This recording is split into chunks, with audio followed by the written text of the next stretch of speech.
ស្វាគមន៍មកកាន់ការបើកលក់គម្រោងទី8គម្រោង ML Glory ជ្រៃធំដែលមានទីតាំងស្ថិតនៅក្នុងទឹកដីក្រុងសំពៅពួនខេត្តកណ្ដាលតាមបណ្ដោយផ្លូវជាតិលេខ 21A គម្រោង ML Glory ជ្រៃធំផ្ដល់ជូននៅប្រភេទម៉ូតផ្ទះបែបទំនើបពីរប្រភេទគឺជាប្រភេទ L Villa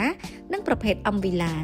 ហើយសម្រាប់ថ្ងៃនេះគឺជាថ្ងៃបើកសែនលក់ដំបូងនៃគម្រោង ML Glory ជ្រៃធំចឹងសម្រាប់បងដែលចង់ដឹងលម្អិតពីប្រភេទម៉ូតផ្ទះនិងតម្លៃលក្ខខណ្ឌបង់ប្រាក់ផ្សេងៗបងអាចធ្វើការឆាតចូល page បានកុំភ្លេចណាបងមកមុនរើសបានទីតាំងល្អមុនគេតើបងឥឡូវនេះរីករាយទទួលទស្សនាវីដេអូសំណង់ផ្ទាល់តែម្ដងនៅក្នុងគម្រោង ML Glory ជ្រៃធំទាំងអស់គ្នាសូមអរគុណ